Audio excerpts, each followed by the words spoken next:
if someone was to come up to you and say that it's not very Christ-like to poke fun at others and to perhaps mock other people, what would your response be to that? Yeah, it's a good question. I let me answer it uh, kind of in a two-part fashion. Mm. First of all, I think we do need to be careful with that, right? Because it would be easy to just fall into mockery as like a default, um, Mm-hmm. the default mode of responding to people. So I don't think that would necessarily be healthy.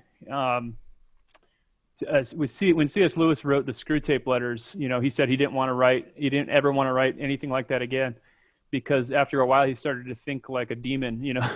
Yeah. Gosh. And it's true. If you write in that voice too much, you do need Mm-hmm. to take a break from it, because you don't want to.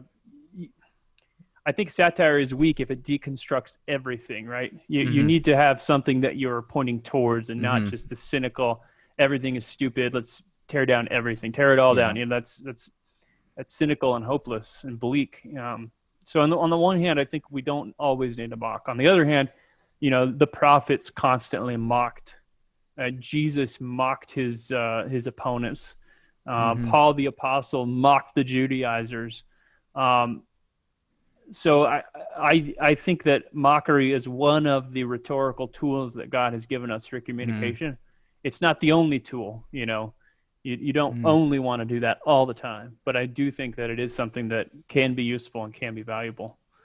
Yeah, you could say it's satirical that the question of he who is without sin cast the first stone. That, I mean, that is a in some ways a satire statement, because it's sort of like, okay, go ahead. It sounds like it could be a plausible statement, but when you scratch beneath the surface, it's clearly mocking what they're believing in a way. It's interesting, I guess, to think of it that way. That was a tool perhaps used in biblical times. I guess I hadn't really necessarily thought of it that way. Yeah, Elijah and the prophets of Baal. He mocks their God, and he says, Mm-hmm. Why hasn't your God burned down this thing? He must be in the bathroom." Yeah. Uh, Look at Isaiah. He mocks the Israelites for worshiping idols, and he Mm-hmm. says the idol maker goes to the forest and chops down a tree, and he has a log.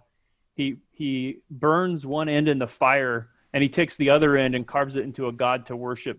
He Mm-hmm. basically says, what if he got the wrong end? What if he accidentally burned the god? Yeah. And he's worshiping firewood. And yeah, and Jesus with the Pharisees is brutal.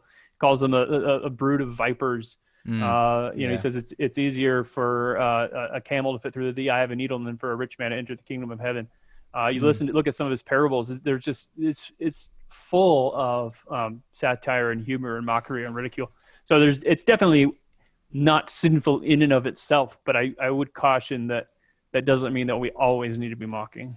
Yeah. So it's interesting what you said, that it's easy to fall into that the worldview of a mocker in some ways. Is Yeah. that something? How do you best sort of check yourself from that? Do you have to then sort of decompress, take a break, or what? How do you? What works for you to kind of Yeah. get out of that? Honestly, like reading the Bible, and I know it sounds cliche, but reading Yeah. the Bible in the morning gives you it kind of anchors you in eternity and reminds you, like, all right, I'm going to write some articles today that are going to make fun of some people, Mm. or maybe hopefully cause some people to re-examine their views. But ultimately, this little battle that I'm fighting is not all that important compared with God's plan for eternity. And so I think that gives you a lot of perspective, so you're not Mm. so invested emotionally in it.